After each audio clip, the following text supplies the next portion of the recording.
Hi you guys, this is Dash from Bloom Where You're Planted, and it has been a rainy week and the rain is definitely welcome because we've got those sprouts in the ground that are just coming up and they need to stay damp, so that's awesome. So we're inside today doing our small step, and I wanted to show you how to brew kombucha. A lot of people ask me about it and are fascinated with me when they see me carrying around my bottle of kombucha. So let me show you how I do it. I have it right here. And first of all, what is kombucha? Kombucha is sweet tea. You just make it like you would regular sweet tea. We'll do that together in just a minute. And then you put a SCOBY in it. And a SCOBY stands for Symbiotic Cultured Organism of Bacteria and Yeast. And what the SCOBY does,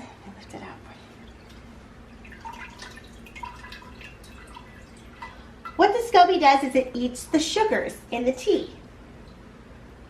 I'll put it on a plate there so you can see it. So it feels a little bit like a jellyfish kind of consistency. Actually, I expected it to smell really bad. It doesn't smell. No, it smells kind of like vinegar. Yeah.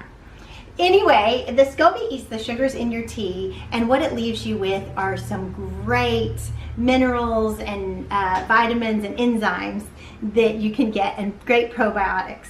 So what are the benefits of kombucha? Well, it definitely aids in digestion. It can help with, they're finding it can help with blood sugar levels in patients with diabetes too. It helps your immune system. It stimulates your immune system with good gut health. And then it's very good for your joints. People with arthritis really seem to get help by drinking kombucha daily. And in fact, they first gave it to the Russian Olympic athletes to improve their athletic performance. That's what I found out about it, and I thought, that's very interesting, to give them an edge up in the Olympics. Anyway, they're also thinking that it might prevent cancer. In test tubes, some of the properties in kombucha fight off or inhibit the growth of cancer cells. So that's interesting. And then it lowers your cholesterol levels. They find in laboratory studies with mice that it lowers their bad cholesterol levels. So that's also interesting. And then it gives you energy. And who doesn't need more of that, right? And then it can also, they're thinking, can help your mood. And so I will link down in the description to an article about the medical findings of kombucha, what they have tested and what they haven't scientifically. But there's lots of claims out there about the benefits of it. Me personally, I feel like it increases my energy. My husband has said it definitely helps with his joint pain. I think it's detoxifying for my system. So that's just the things that I have noticed personally. Let's go into the kitchen, and I'm going to start a batch of kombucha. Let's do it together.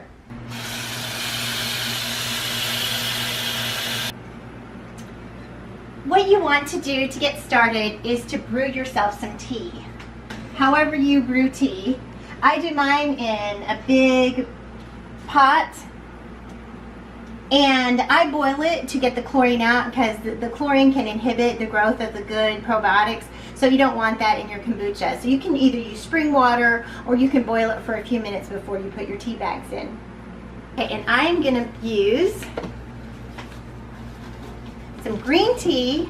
You definitely want to use green tea in your kombucha because it has a lot of very healing properties they're finding scientifically. And you get those properties of the green tea in your kombucha, the antioxidants and everything. So definitely include green tea. And then I also use black tea.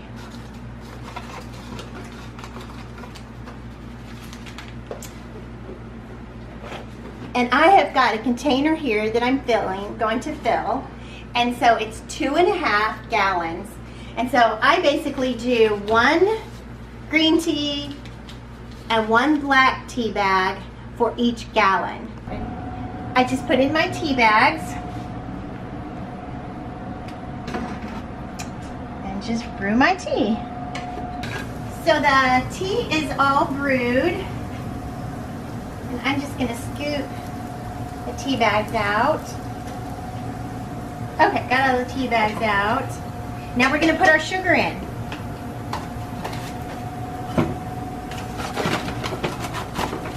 And since I have, in my jar, I have 2.5 gallons. So I'm gonna put 1 cup of sugar for each gallon. And sugar's all gone. My bees are high sugar consumers this time of year. They eat sugar syrup. All right, I'm just gonna dissolve that sugar. Let me talk to you a little bit about the container you're gonna use. You want it to be glass, and the wider it is, the better, because then the surface area of your SCOBY, which is gonna be on top, has more area and your tea will do better.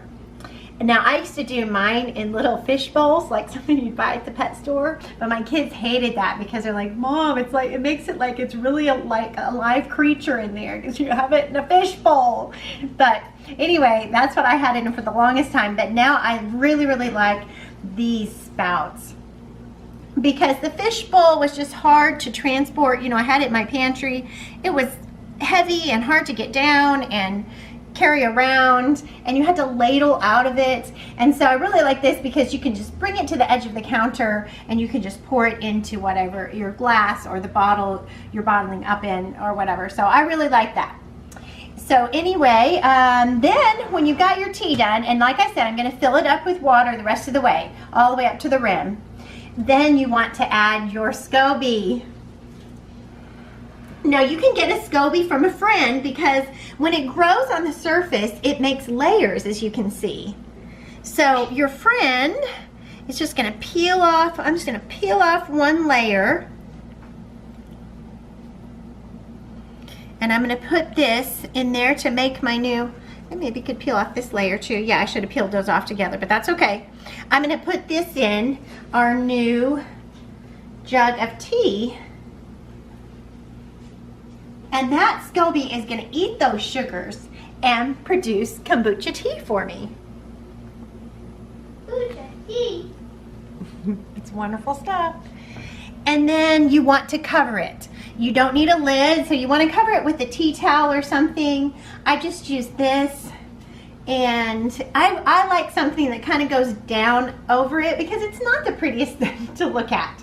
And I keep mine on my counter now. So I just like this. My mom embroidered that, so that's kind of special to me. She's in heaven now, so she did a beautiful job. And then you just want a rubber band to put around it. And that's it.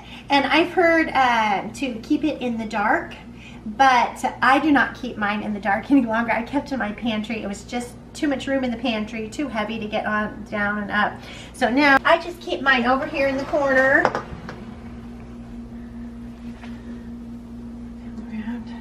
Right there. And when the light's out, it's pretty dark. You know, it stays pretty dark there. So I think that's dark enough, and the cover's over it. So I'm not gonna keep it in my pantry anymore. But if you want to, you can keep it in your cupboard or your pantry in a dark place. And that is it. That is how you get started with kombucha. I forgot to tell you, you want to mark your calendars for 10 days out. And in 10 days, you want to taste it. So let's come taste the batch that I have brewing. First thing I have to do is put the SCOBY back in my kombucha. Remember that I got it out of to separate it to make my new batch. So I'm just going to put it there on top. Okay, let's try it. So after you have your kombucha brewing for about 10 days to 2 weeks, give it a try and see if it's sugary enough for you. Okay, so hold your glass under there. Let's see what you think. How is it? Good? Good? Okay. Is it actually good? Yep. Yeah, it's good. I'm gonna try some too. You definitely need it over ice. I don't think it would be good warm, right? Okay. The longer you leave it, the more tart it will get because the SCOBY is gonna eat out all the sugar. And eventually, if you leave it, you kind of forget about it or you get busy, it turns to like a kombucha vinegar. But anyway, so you want it to be pretty tart because you're gonna add flavoring and sugar for the next stage of the ferment. If you drink it this way, and my family does, a lot of us like it this way. Well, okay, some of us like it this way. But the stuff you buy at the store has gone through a second fermenting process and a flavoring. So let's do that now. So what I'm gonna do is, I'm gonna take my jar, and the important thing about this jar is it has this little sealing lid with this little rubber gasket on it. And it pops down and seals like that, because it's gonna hold that carbonation in. So you want a jar like that. One flavor we really like is to use lemonade. I just pour a little bit, I just kind of eyeball it. It's gonna ferment into second ferment. And so not only is it gonna be flavored, but this one, it should be bubbly at the end of the fermenting. We like cayenne and lemon, so I'm gonna put a couple of cayenne peppers in it. I know, but this is for me, I like this kind. All right, so I've got a couple of cayenne peppers and some lemonade in there, and then I'm just gonna fill it up. You wanna help me fill it up? Yeah, sure. Just a little bit more. Okay. Perfect. You said right. a little bit more. So I just filled it up, and I'm gonna put the stopper on. All right, and it's ready for its second fermenting. So I'm gonna put this in the pantry for about 5 days, and I'm gonna check it. And I'm gonna open it up and see, it's probably gonna go pop, and I'm gonna see some fizz in there, and you can taste it. If it needs to go back in the pantry for longer to get more fizz, that's fine. You put it back for a few more days. But what about the pomegranate? Yeah, we'll do that in a minute. But I want to warn you though, open it over your sink. Test it over your sink, because one time I got one out and popped it, and it was like champagne. It flowed out of there all over my floor. So yeah, test it over your sink, because sometimes it can get really bubbly. All right, so some other flavors we like is pomegranate Juice and kombucha makes them really good. Mm-hmm.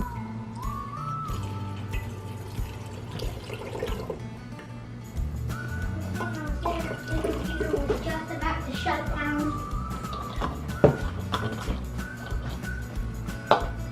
All right, so I've got some in the bottom, and we're just gonna fill it up with kombucha again.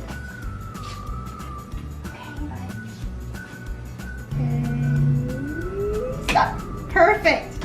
All right, we're gonna stopper this one and put it in the pantry also. And you don't want to, keep checking it. It's not something you want to keep checking, because you want it to build up. Yeah, it has a little bit of carbonation in there now, but it'll definitely get more. I know, right? And the other flavor we really like is we've done coconut water with mint. And it kind of makes a fizzy mojito tasting one. So we get mint from the garden and put it in that. So those are 3 flavors we like, but you can try any flavor you want. It can be really fun. I almost forgot, when you're making a new batch of kombucha, you need to put some of the old batch in it to get it started. Kind of like a sourdough starter. You want to put a little from the old batch in the new. Okay, so I'm going to put a cup. Is that good? No, a little bit more. Almost to its They full. want to stop. Okay. We're stuck.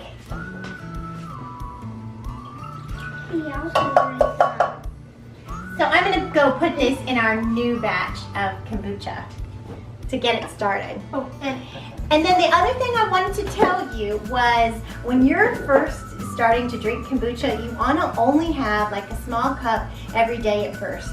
And limit yourself to a cup a day, a little bit more than a cup, but a small glass of kombucha, because it is very detoxifying. When I first started taking it, if I had too much in a day, then I would get a headache, and that's normally how my body signals that it's detoxifying. But some people, it can kind of clean out your system. I gave it to one friend of mine to try, and he called me the next day and he said, "Hey, I woke up in the middle of the night, totally cleaned out my system. You were trying to poison me. I'm never doing that again." But I think it was just his body's way of detoxifying. So it is powerful, wonderful stuff. So I hope that I taught you all about how to start your own kombucha. It's really, really simple and fun. And if you don't want to go through the trouble of the second ferment, a lot of people just like it. I really like it just right out of the tap. Here's to your health.